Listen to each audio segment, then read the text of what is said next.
கூட்டணி ஆட்சி, என்டிஏ கூட்டணி ஆட்சி அமித்ஷா சொல்றதே அவங்க ஒத்துக்கல. அவங்க ஆக்சுவலா ஆமா. இப்ப தினகரனை வந்து பாஜகக்குள்ள கொண்டுறணும்னா அது என்டிஏ கூட்டணி ஆட்சின்னு சொல்லி தான் கொண்டுறாங்க.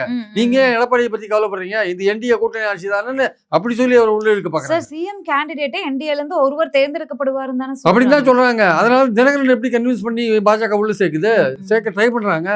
இல்லங்க, இது வந்து என்டிஏ ஆட்சி தாங்க, நீங்க ஏன் பழனிசாமி சிஎம்னு அந்த பாயிண்ட்ல நீங்க வரீங்க, நம்ம தேர்தலுக்கு அப்புறம் பாத்துக்கலாங்க அப்படி சொல்லி தான் உள்ள இழுக்கிறாங்க.